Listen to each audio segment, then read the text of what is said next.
তো আমরা বন্ধুরা আপনারা কেমন আছেন অবশ্যই কিন্তু কমেন্টে জানাতে পারেন। তো আপনারা সকলেই জেনে গেছেন হয়তো যে আমাদের রাজ্যের মাননীয় মুখ্যমন্ত্রী মমতা বন্দ্যোপাধ্যায় তিনি কিন্তু চিঠি লিখেছেন নির্বাচন কমিশনার জ্ঞানেশ কুমারকে। আপনারা সকলেই জানেন হয়তো তিনি যে সাপেক্ষে চিঠি লিখেছেন সেটা হচ্ছে এসআইআরটাকে যাতে বন্ধ করা যায় সের জন্য কিন্তু তিনি চিঠি লিখেছেন। এবং তিনি যে যুক্তিতে চিঠি লিখেছেন আপনারা দেখতে পাচ্ছেন আমার স্ক্রিনে লেখা রয়েছে পরিকল্পনাহীন এবং প্রশিক্ষণের অভাব। তো সত্যই কি পরিকল্পনাহীন না এর মধ্যেও ঢুকে আছে অন্য কিছু, সমস্ত ডিটেলসে আপনাদের বলবো। দেখুন আমাদের রাজ্যে এসআইআর হচ্ছে, এটা তো নতুন কিছু হচ্ছে না, এর আগেও কিন্তু 2002 সালে এসআইআর হয়েছিল। তো তখনও কিন্তু অনেকে অনেক কিছু বলেছিল, অবশ্যই বলেছিল, তখন তো আমি ছোট, অবশ্যই বলেছিল। কিন্তু আমাদের রাজ্যে এসআইআর হওয়ার আগে বিহারে কিন্তু এসআইআর হয়েছে এবং সেখানে কার্যত সুন্দরভাবে কিন্তু এসআইআরটা করা হয়েছে। তো তারপরেই নির্বাচন কমিশনার বা নির্বাচনের কমিশনের পক্ষ থেকে 12টি রাজ্যে, ভারতবর্ষের 12টি রাজ্যে কিন্তু এসআইআর হচ্ছে, আপনারা সকলেই জানেন। তো সেক্ষেত্রে এই যে বলা হচ্ছে পরিকল্পনাহীন, এটা আমি ঠিক মানতে পারছি না যে পরিকল্পনাহীন। শুধু কি পরিকল্পনাহীন মানে নির্বাচন কমিশনার এত বড়টি দায়িত্ব পালন করছে, এত বড়টি কাজ করছে এসআইআর, সেটা পরিকল্পনাহীনভাবে কাজ করছে, এটা কি মেনে নেওয়া যায়? কতটা যুক্তিযুক্ত? দেখুন অবশ্যই কিছু গাফিলতি তো আছেই। কী গাফিলতি আছে আমি বলবো, সেটা বিশেষ করে পশ্চিমবঙ্গ রাজ্যের জন্য। পশ্চিমবঙ্গের রাজ্যের জন্য বেশ কিছু গাফিলতি আছে, আপনারা সকলে জানেন। কারণ আপনারা জানেন যে ইতিমধ্যেই কিন্তু আমাদের রাজ্যের 2জন বিএলও অফিসার তারা কিন্তু মারা গেছেন। অবশ্যই এটা একটা বেদনাদায়ক। তারা যেহেতু মারা গেছেন কিন্তু তাদের শারীরিক অসুস্থতার কারণে তারা মারা গেছে। আপনারা সকলেই জানেন একজনা মারা গেছেন হার্ট অ্যাটাকে, আরেকজন সানস্ট্রোকে।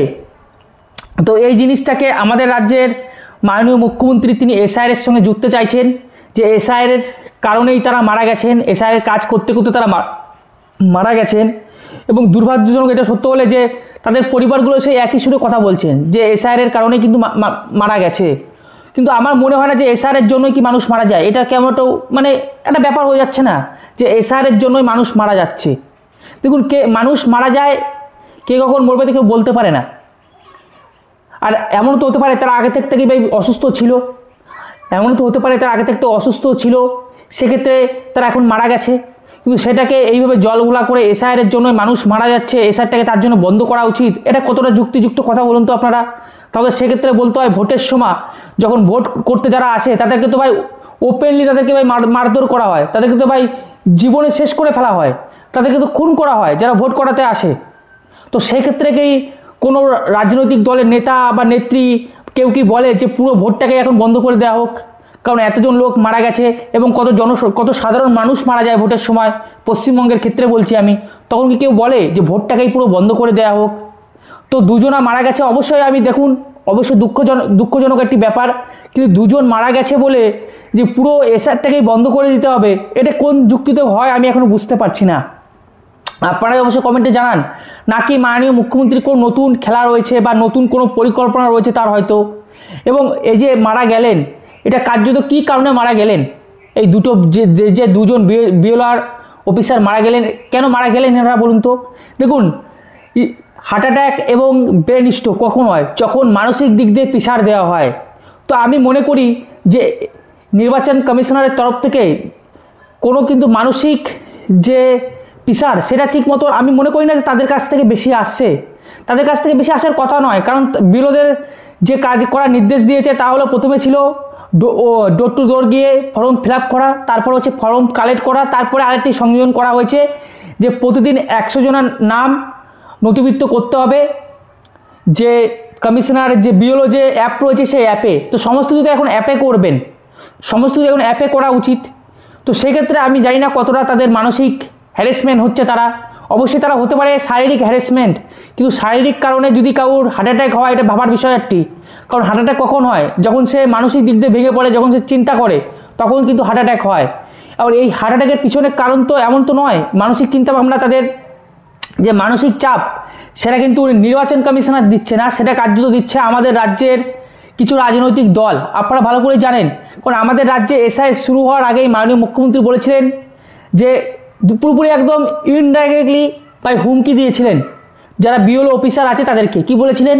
তিনি বলেছিলেন দেখুন আপনারা আগে ভোটের আগে রাজ্য সরকারের লোক, ভোটের পরেও রাজ্য সরকারের লোক, তো ব্যাপারটা কিরকম, এটা ইনডাইরেক্টলি একটা ঠেট হচ্ছে ভাবতে পারছেন। তারপরে বিরোধী দলনেতা শুভেন্দু অধিকারী বলেছিলেন যে বিহারের কথা আপনারা সকলে জানেন, বিহারে কী হয়েছে, বিহারে প্রায় 33 জন বিএল অফিসার কিন্তু এখনও জেলে রয়েছে। তো সেই কথাটাও কিন্তু বারবার মনে করিয়ে দিয়েছে শুভেন্দু অধিকারী। তো একটা যে এবং কিছু কিছু তৃণমূলের নেতা নেতৃত্ব এমন বক্তব্য রেখেছেন যে গাছে বাঁধারও নিদান দিয়েছেন বিএল অফিসারদের। তো এই যে একটা মানসিক চাপ সৃষ্টি করেছে বিভিন্ন রাজনৈতিক দল, সেক্ষেত্রে এই ঘটনাটি ঘটেছে। এটা কিন্তু নির্বাচন কমিশনের যে কাজের কথা বলেছে, যে কাজের নির্দেশ দিয়েছে, সেখানে শারীরিক কষ্ট হতে পারে, কিন্তু কোনো মানসিক কষ্ট আমি মনে করি না যে হচ্ছে, আমার তো মনে হয় না। কিন্তু রাজনৈতিক দলগুলি যে কাজগুলি করছে, যে হুমকি চুমকি ধুমকি দিচ্ছে, সেইগুলো দিক দিয়ে কিন্তু হতে পারে শারীরিক বা সেগুলোর দিক দিয়ে হতে পারে কিন্তু মানসিক কষ্ট একটা দিক। কিন্তু এইখানে নির্বাচন কমিশনার একটু তো গাফিলতি করেছে। যখনই এরকম হুমকি দেওয়া হয়েছে, তারা যদি কঠোর একটি ব্যবস্থা নিত, তাহলে কিন্তু এই যারা বিএল অফিসার রয়েছে তারা একটু চিন্তামুক্ত হতো। কিন্তু পশ্চিমবঙ্গের রাজ্যের ক্ষেত্রে সেটা আমরা দেখিনি যে নির্বাচন কমিশনার থেকে কোনো কড়া ব্যবস্থা নিয়েছে। যারা এই বিএলও অফিসারদের হুমকি দিয়েছেন তাদের বিরুদ্ধে কোনো ব্যবস্থা নেয়নি, আপনারা সকলেই জানেন। তো এই একটা জিনিস কিন্তু খারাপ করেছেন। এবং রাজ্যের মাননীয় মুখ্যমন্ত্রী আজকে চিঠি লিখেছেন। তো এই চিঠিটা কেন লিখলেন, এবার একটু এই বিষয়ে আসি। দেখুন, আমার যেটুকু মনে হয়, আমি যেটুকু বুঝেছি, যে মাননীয় মুখ্যমন্ত্রীর যে ছবি ছিল, সেই ছবিটা কোথাও না কোথাও খারাপ হয়েছে। কী কারণে খারাপ হয়েছে আপনারা দেখতে পাচ্ছেন, আমার এখনও স্ক্রিনে চলছে কিন্তু সেটা আপনারা দেখতে পাচ্ছেন যে প্রতিদিন শয়ে শয়ে লোক, অবৈধ অনুপ্রবেশকারী, তারা কিন্তু বাংলাদেশে যাওয়ার জন্য পুরোপুরি আকুতি মিকুতি করছে যে আমরা বাংলাদেশে যেতে চাই। কিন্তু এতদিন পর্যন্ত রাজ্যের মুখ্যমন্ত্রী, মাননীয় মুখ্যমন্ত্রী মমতা বন্দ্যোপাধ্যায়, তিনি কার্যত অস্বীকার করে গেছেন যে কোনোই অবৈধ লোক কিন্তু আমাদের রাজ্যে নেই, কোনো অবৈধ লোক আমাদের রাজ্যে নেই। শুধুমাত্র বাংলায় কথা বললে তাদেরকে বাংলাদেশি বলে চিহ্নিত করা হচ্ছে এবং তাদেরকে বাংলাদেশে পাঠিয়ে দেওয়া হচ্ছে। কিন্তু কার্যত এখন সেটা দেখা যাচ্ছে, বাংলার মানুষই দেখতে পাচ্ছে যে কিভাবে পিঁপড়ের মতন তারা এখন বেরিয়ে আসছে এবং কার্যত মানে বাংলাদেশে যাওয়ার জন্য তারা এখন কান্নাকাটি করছে যে আমরা বাংলাদেশে যেতে চাই। তো সেক্ষেত্রে মাননীয় মুখ্যমন্ত্রীর ছবি, যে ছবিটা ছিল, সেই ছবিটা কিন্তু খারাপ হয়ে গেছে। আর একটা জিনিস আপনারা লক্ষ্য করেছেন যে এই সমস্ত অবৈধ অনুপ্রবেশকারীর কাছ থেকে বেশ কিছু মানে আধার কার্ড, ভোটার কার্ড, আরও ইত্যাদি ডকুমেন্ট পাওয়া গেছে, যেগুলো কিন্তু পশ্চিমবঙ্গের ঠিকানায়। সর্বোপরি তারা আবার কেউ কেউ তো লক্ষ্মী ভাণ্ডার পর্যন্ত পেয়েছেন এবং তারা আবার কেউ কেউ ভোটও দিয়েছেন। তো এই সমস্ত লোকেরা যদি চলে যায়, তাহলে তার যে ক্ষতিটা হবে, বুঝতে পারছেন, যে ভোট ব্যাংকের যে ক্ষতি হবে, সেটা কিন্তু বিশাল বড় একটি ধাক্কা খাবে। তাই কিন্তু তিনি শেষ চেষ্টা কি করলেন যে অন্ততপক্ষে নির্বাচন কমিশনের কাছে যে একটু রিকোয়েস্ট করে যদি এসআরটাকে যদি বন্ধ করা যায়, সে একটি চেষ্টাকে তিনি করলেন। আপনারা অবশ্যই কমেন্টে জানান। হয়তো এতদিন পর্যন্ত যে অনুপ্রবেশকারীগুলো ঢুকেছিল তাদেরকে হয়তো বুঝিয়ে শুনিয়ে রাখা হচ্ছিল যে কিন্তু এখন দেখতে পাচ্ছেন সেই সমস্ত অবৈধ বাংলাদেশি, তারা কাজও দেখতে পাচ্ছেন যে রাজ্যের মুখ্যমন্ত্রীরা কিছু করতে পারবেন না, তাই কি তারা পালাচ্ছেন। এবং সেটা তিনি বুঝতে পেরেই লাস্ট যে দাওয়াত চাল, সেই দাওয়াত চালটি দিলেন যে দুজন বিএল অফিসার অসুস্থ হয়ে মারা গেছেন, তাদের সঙ্গে এসআইআরের সম্পর্ক জুড়ে দিয়ে, যে এসআইআরের কারণে মারা গেছে সেটাকে জুড়ে দিয়ে নির্বাচন কমিশনারের কাছে চিঠি লিখলেন এবং অনুরোধ জানাচ্ছেন এসআইআরটা যাতে বন্ধ করা যায়। কিন্তু আপনারা জানেন, যদি মাঝপথে এসআইআরটা বন্ধ হয়, তাহলে এই সমস্ত লোক তো সবাই ঠেকে যাবে ভাই। যারা যাবার তো তারা চলে গেল ধরুন, আর যারা এখনও ভাবছেন আমাদের দেশের মধ্যে থেকে যাব কি যাব না, দোটানায় পড়ে গেছেন, তারা তো ভাই রক্ষা পেয়ে গেল, তারা তো ভাই থেকেই গেল। তো এখান থেকে আবার বিরোধীরা প্রশ্ন করেছেন যে বলছেন যে তাদের জীবন চলে যাবে কিন্তু এসআরটাকে তারা বন্ধ হতে দেবে না, তারা কিন্তু এসআরটাকে চালাবে। এর জন্য ভাই বিএলওদের কিন্তু থ্যাংক ইউ জানানো উচিত, কারণ সব থেকে বেশি যারা কষ্ট করছে তারা হচ্ছে এই বিএলও অফিসাররা। তো রাখছি বন্ধুরা, ভালো থাকুন, সুস্থ থাকুন, রাম রাম, ভারত মাতা কি জয়, বন্দে মাতারাম, জয় শ্রীরাম।